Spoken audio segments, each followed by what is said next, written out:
ان انبیاء کرام اور رسل علیہ السلام کی تصدیق و تائید میں اللہ رب العالمین نے آسمان سے کتابیں نازل فرمائی،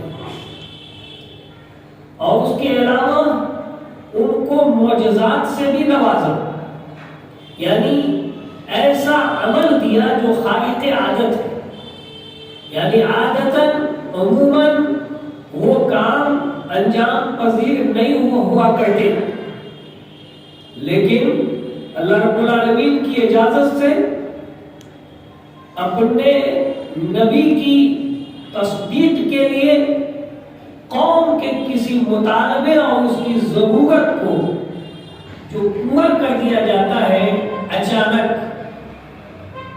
اور عادت کے خلاف، وہ ضرورت اور مطالبہ جو پورا ہو جاتا ہے، ظاہر ہو جاتا ہے، اسے ہی معجزہ کہتے ہیں۔ جیسے کہ اللہ رب العالمین نے تمام انبیاء، جتنے انبیاء اور رسول مبعوث کیے، اللہ تعالیٰ نے ان کو ان کے زمانے کے اعتبار سے معجزات سے نوازا۔ جیسے کہ حضرت موسیٰ علیہ السلام کا جو معجزہ تھا وہ عصا تھا، کئی ایک معجزات تھے، لیکن ان میں سے ایک عصا، لاٹھی تھی، یہ بھی ایک معجزہ۔ جس لاٹھی کو انہوں نے رکھا تو کیا بن گیا؟ سانپ۔ لاٹھی سانپ نہیں ہوا کرتی، ایسا ہوتا ہے نہیں، لیکن لاٹھی کی صورت کی تبدیلی اور اس کا سانپ کی شکل میں بدل جانا، یہ اللہ رب العالمین کے حکم سے، یہ اس موسیٰ علیہ السلام کی، اس نبی موسیٰ علیہ السلام کی نبوت کی تصدیق میں اللہ رب العالمین نے اس کو ظاہر کیا۔ تو موسیٰ علیہ السلام کو جیسے کہ لاٹھی کا معجزہ دیا، اس لاٹھی سے پھر چشمے بھی پھوٹے، پھر اسی لاٹھی سے سمندر سے راستہ بھی اللہ تعالیٰ نے نکال دیا۔ اسی طرح سے عیسیٰ علیہ السلام کو اللہ تعالیٰ نے معجزات دی، اس میں سے ایک معجزہ تو یہ احیاء الموتیٰ تھا کہ وہ اللہ کے حکم سے کسی مردہ کو کہتے کہ زندہ ہو جاؤ، وہ زندہ ہو، یہ معجزہ ہے، لیکن عموماً ایسا ہوتا ہے نہیں۔ اسی طرح سے کسی کو جذام اور برس اور کوڑ کا مرض ہے، اس کی بیماری لاحق ہے، تو حضرت عیسیٰ علیہ السلام کے ذریعے سے اللہ تعالیٰ اس کو کیا کرتا تھا؟ شفا دے دیتا تھا۔ اسی طرح سے جتنے انبیاء اور رسول گزرے ہیں، اللہ تعالیٰ نے ان کے ہاتھوں کے اوپر معجزہ کو جاری کیا، ان کی تصدیق کے لیے، ان کی تائید کے لیے، ان کے قوم کے مطالبہ کو پورا کرنے کے لیے، تاکہ لوگ ان کے اوپر ایمان لائیں، اللہ پر ایمان لائیں اور اس زمانے کے نبی کے اوپر ایمان لائیں۔ جتنے انبیاء اور رسول کو جو معجزہ ملا وہ سب وقتی تھا، اس زمانے کے لیے خاص تھا۔ ان کا وہ معجزہ چاہے وہ کتاب کی شکل، آسمانی کتاب کی شکل میں ہو یا غیر کتاب کی شکل میں ہو، وہ سب کیا تھا؟ وقتی تھا، ایک اس زمانے کے لیے مختص تھا۔ لیکن پیارے نبی محمد رسول اللہ صلی اللہ علیہ وسلم کو جو اللہ رب العالمین نے سب سے بڑا معجزہ دیا، وہ معجزہ قرآن کریم کی شکل جو پیارے نبی محمد رسول اللہ صلی اللہ علیہ وسلم کے رخصت ہو جانے کے باوجود بھی قیامت تک وہ معجزہ قائم اور دائم رہنے والا ہے۔ بعض معجزات ایسے تھے نبی صلی اللہ علیہ وسلم کے، جیسے پانی کا، انگلی سے پانی کا جاری ہو جانا، یا کھانے کے اندر برکت کا نازل ہو جانا، اور کسی کی آنکھ کو میں اپنے لعاب کو ڈال دینا اور اس سے شفا، جیسے حضرت علی رضی اللہ تعالیٰ عنہ کی آنکھ کو شفا مل گیا۔ تو کچھ معجزات تو وقتی تھے، اسی زمانے میں ہوئے اور ختم ہوئے، لیکن وہ معجزہ جو اللہ رب العالمین نے پیارے نبی محمد رسول اللہ صلی اللہ علیہ وسلم کو بالاخص خصوصیت کے ساتھ سب سے بڑا معجزہ دیا، وہ معجزہ کون سا تھا؟ قرآن کریم کا معجزہ۔ اور یہ قرآن کریم کا معجزہ دائمی معجزہ ہے، اس زمانے میں بھی اس کا اعجاز تھا اور اس معجزے کے اثرات مرتب ہوئے اور ہر زمانے میں مرتب ہوئے اور ہر زمانے میں مرتب ہوں گے. اسی لیے پیارے نبی محمد رسول اللہ صلی اللہ علیہ وسلم نے فرمایا، بخاری اور مسلم کی روایت ہے، ما من الانبیاء من نبی الا اعطی من الآیات. اللہ نے کسی بھی نبیوں میں سے کسی نبی کو نہیں بھیجا مگر اللہ تعالیٰ نے ان کے اوپر آیات دی، نشانیاں دیا، معجزات دی، جس کے اوپر اس زمانے کے لوگ ایمان لائے. وَإِنَّمَا كَانَ الَّذِي أُوتِيتُهُ وَحْيًا أَوْحَاهُ اللَّهُ إِلَيْهِ. البتہ مجھے جو اللہ رب العالمین نے معجزہ دیا، مجھے جو نشانی دی، وہ نشانی، وہ معجزہ، وہ وحی ہے جو اللہ تعالیٰ نے میرے اوپر وہ وحی کی. فَأَرْجُو أَنْ أَكُونَ أَكْثَرَهُمْ تَابِعًا يَوْمَ الْقِيَامَةِ. مجھے امید ہے، یقین ہے کہ اس معجزے کے ذریعے سے میں دیگر انبیاء کے مقابلے میں قیامت کے دن اپنی امت کی تعداد کے اعتبار سے زیادہ ہوگا اور میری امت کثرت میں ہوگی اسی معجزے کی وجہ سے. تو یہ معجزہ قرآن کریم، یہ پیارے نبی محمد رسول اللہ صلی اللہ علیہ وسلم کی نبوت اور رسالت کی تصدیق کے ساتھ ساتھ یہ لوگوں کے دلوں کی دنیا کو بدل کر علم و ہدایت اور ایمان کی روشن شاہراہ کے اوپر لانے والی یہ کتاب جو اللہ تعالیٰ نے رہتی دنیا تک کے لیے اسے زندہ و جاوید رکھا ہے. یہ وحی ہے اللہ رب العالمین کی اور یہ دائمی معجزہ ہے. یہ پہلی بات ہے جو ہمیں زیادہ رکھنا ہے کہ یہ معجزہ سب سے بڑا معجزہ اور ہر زمانے کے لیے معجزہ اور ہر زمانے کے چیلنجز اور ان کے تحدیات کے مقابلے کے لیے یہ سب سے عظیم معجزہ ہے جس معجزہ کے آگے دنیا کا کوئی چیلنج ٹک نہیں سکتا اور اس کا سامنا اور مقابلہ نہیں کر سکتا. یہ پہلی بات جو سمجھ ہمارے سے ہمیں ذہن میں رکھنی چاہیے. دوسری بات کہ یہ جو قیامت تک کے لیے معجزہ اللہ رب العالمین نے نازل کیا ہے یہ قیامت تک باقی رہنے والا ہے اور اس معجزے کے اندر کسی قسم کا تغیر اور تبدل اور کسی قسم کی تحریف نہیں ہونی ہے. اِنَّا نَحْنُ نَزَّلْنَا الذِّكْرَ وَإِنَّا لَهُ لَحَافِظُونَ. ہم نے اس ذکر کو نازل کیا ہے اور ہم ہی اس کی حفاظت کرنے والے ہیں. سبحان اللہ. گویا لفظی اعتبار سے یہ قرآن کریم اپنی جگہ محفوظ رہنے والی کتاب ہے. اس میں کسی قسم کی تحریف کا امکان نہیں ہے، نہ زیادتی کا امکان ہے اور نہ ہی اس کے اندر کسی قسم کا نقص پایا جاتا ہے.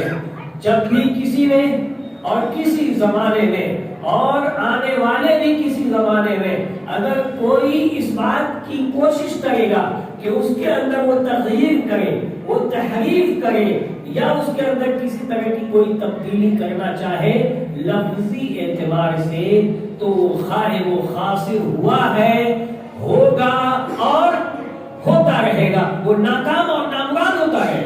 لوگوں نے کوششیں کی اس زمانے میں بھی اور اس کے بعد کے زمانے میں بھی کہ قرآن کو خط مند کر کے چھاپا بھی گیا، لیکن اس کا معجزہ یہ ہے کہ اگر کوئی یہ دجل کرتا ہے، یہ کذب کو اختیار کرتا ہے، اس قسم کی سازش اختیار کرتا ہے تو اللہ رب العالمین اسے اس طرح تشت اسباب کر دیتا ہے، اس قدر کھول دیتا ہے کہ پوری دنیا جان لیتی ہے.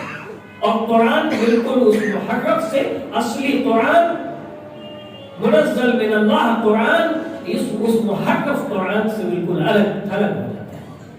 پچھلے زمانے میں جاء الحق نامی کتاب قرآن کی تحریف کے لیے بعض عیسائیوں نے اس تورات کو خط کا مند کر کے اور انجیل کے اندر خط مند کر کے تحریف کر کے خوبصورت خطاطی کر کے مارکیٹ میں، بغداد کی مارکیٹ کے اندر ڈال دیا اور لوگوں نے اسے خریدا. لوگوں نے، ایک عیسائی کا یہ سچا واقعہ ہے، لوگوں نے خریدا، تورات بھی کیا اور انجیل بھی کیا. قرآن کے ساتھ اس نے وہی معاملہ کیا، لیکن جب قرآن مارکیٹ میں لایا وہ اور قرآن جو اس کی محرف کی ہوئی تھی، وہ جب یہ کتاب مارکیٹ میں لائی گئی کسی نے اسے قبول نہیں کیا، اس کی سازش ناکام ہو گئی اور وہ محروم رہا، اور اسی کے نتیجے میں اس نے یہ جانا کہ یہ کتاب منزل من اللہ ہے اور اس کی حفاظت کی ضمانت جو اللہ تعالیٰ نے لی ہے وہ برحق ہے، اس میں کوئی تحریف تبدیل نہیں کر سکتا، اور وہ اسلام قبول کر لیا۔ یہ انسانی دنیا کو اس کے اثرات ہیں، انسانی دنیا کے اوپر اس کے یہ سب سے عظیم اثرات میں سے ایک عظیم اثر ہے کہ اس کے اندر کوئی تبدیلی نہیں ہو سکتی۔ یہ تو لفظی اعتبار سے، معنی کے اعتبار سے اور تفسیر اور اس کے مطالب کے اعتبار سے بھی یہ ذکر جو ہے یہ قرآن محفوظ رہنے والی کتاب ہے۔ آپ سوچیں گے، کہیں گے دنیا بہت ساری مارکیٹ میں تفاسیریں لکھی ہوئی ہے، اور ہے، بے شک ہے، جتنے فرقے وجود میں آئے ہیں، فرقے ضالہ، یہ گمراہ فرقے جتنے وجود پذیر ہوئے، سب نے قرآن کی تفسیر اپنے اپنے انداز سے کی ہے، اس کے ظاہر معنی سے اس کو ہٹا کر کے اس کے خود ساختہ اور مضمونہ باطنی معنی اختیار کر لیا، جس کو نہ رسول اللہ صلی اللہ علیہ وسلم نے بیان کیا تھا اور نہ ہی آپ کے اصحاب رضوان اللہ علیہم اجمعین سے اس قسم کی کوئی تفسیر ثابت ہے، تو یہ باطل ہے۔ اس لیے وہ تمام تفاسیر یا کسی بھی آیت کے وہ معنی اور مطلب جو پیارے نبی محمد رسول اللہ صلی اللہ علیہ وسلم صحابہ کی حدیث اور صحابہ کرام سے مروی نہ ہو اور اس کے مخالف ہو، قرآن کے منطوق اور مفہوم کے مخالف ہو، وہ تفسیر اور معنی کیا ہے؟ مردود، لا یقبل، وہ قبول نہیں کیا جائے گا۔ اور ہر زمانے میں اللہ رب العالمین اس کی حفاظت کیسے کرتا ہے؟ جس طرح سے اللہ تعالیٰ قرآن کو لفظی اعتبار سے کتابوں سے الگ کر کے لوگوں کے دلوں کے اندر اللہ تعالیٰ نے محفوظ کر دیا ہے اور ایسے خانے میں ڈال دیا ہے جس خانے کی اطلاع اور وہاں سے نکالنا وہ اللہ رب العالمین کے علاوہ کسی اور کی طاقت اور قوت نہیں۔ اسی طرح سے اللہ رب العالمین اس قرآن کریم کے معنی اور مطلب کی حفاظت عالم کے ذریعے سے، مفسر کے ذریعے سے کرتا ہے کہ ہر زمانے میں اللہ تعالیٰ عالم حق کو پیدا کرتا ہے، اور وہ عالم حق فرق ضالہ کی بتائی ہوئی تفسیر اور تعبیرات کے اوپر رد کرتے ہیں اور اسے باطل قرار دیتے ہیں، اور پھر قرآن کریم کا صحیح معنی اور مطلب اور اس کی صحیح تفسیر اور تعبیر ہمارے سامنے آ کر کے اجاگر ہوتی ہے۔ یہ دوسرے اثرات میں سے، یہ وہ اثرات ہیں جو یوم القیامت ہوں گے اور ہر زمانے میں ہوں گے۔ اور آپ یہ سن لیجئے، اور جہاں تک یہ آواز جا رہی ہے وہ سب سنے اور دنیا والے یہ جان لیں کہ نہ صرف یہ کہ اللہ تعالیٰ نے اس قرآن، اس ذکر کی حفاظت کی ضمانت لی ہے، بلکہ اس ذکر کی حفاظت کرنے والے، اس کے اوپر ایمان لا کر کے اس کے تقاضے کو پورا کرنے والے، جس کو اہل القرآن کہیے، جن کو اللہ والے کہیے، ان کی حفاظت کی بھی اللہ رب العالمین ضمانت لیتا ہے، اور اس کی دلیل یہی آیت ہے۔ ذکر کی حفاظت کرے گا اللہ تعالیٰ، اور اہل الذکر قرآن کی حفاظت کرے گا، اور اہل القرآن کی اللہ تعالیٰ حفاظت نہیں کرے گا؟ بے شک کرے گا۔ جس کے اوپر، جس قوم کے اوپر یہ قرآن نازل ہوا تو صحابہ کرام رضوان اللہ علیہم اجمعین، اس قوم کی حفاظت اللہ رب العالمین نے کیسے کیا؟ مخالفات کا طوفان اور سمندر اور اس کی آندھیوں نے اور اس کی رکاوٹوں نے کچھ بھی نقصان نہیں پہنچایا،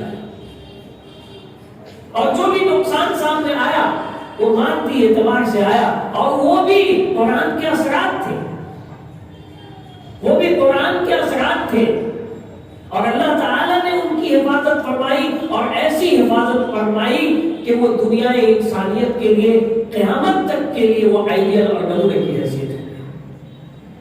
اور اللہ تعالیٰ نے ان کے ایمان کو بعد میں آنے والے ایمان لانے والوں کے ایمان کا معیار اور میزان بنا دیا۔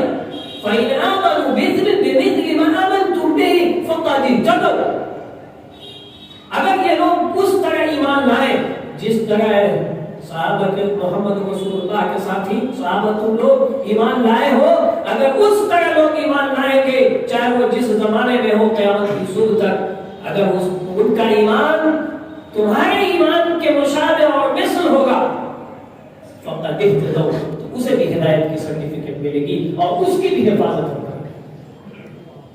یہ قرآن کے اثرات ہیں۔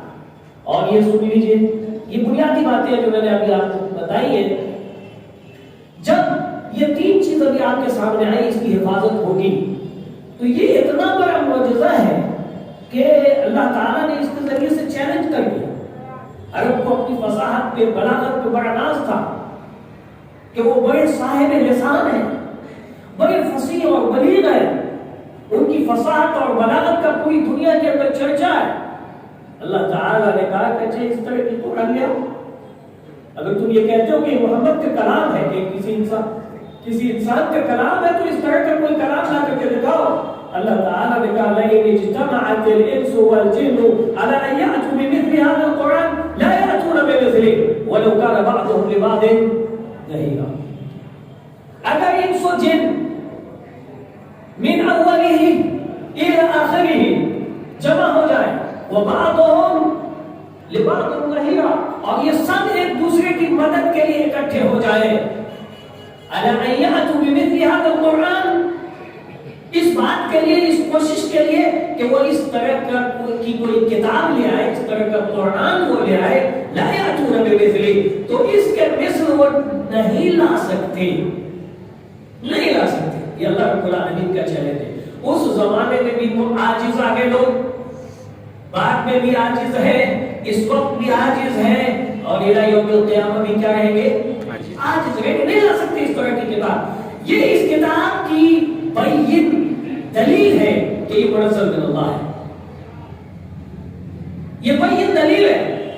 کتابیں دنیا میں بہت لکھی گئی ہیں اور لکھی جاتی رہے گی، ہر فن میں کب کوئی کتاب اپنا اپنا مقام رکھتی ہے، لیکن آنے والے وقت میں پھر اس کتاب کا مقام نیچے ہو جاتا ہے اور دوسری کتاب وہ مقام لے لیتی ہے۔ لیکن قرآن کریم کے ساتھ جو پہلے دن یہ اعجاز تھا کہ لیس کمثلہ، اس کے جیسی کوئی کتاب نہیں، اس کے جیسا کوئی کلام نہیں، وہ قیامت تک آئے گا۔ یہ بھی انسانی دنیا کے اوپر اس کے اثرات میں سے ایک اثر ہے۔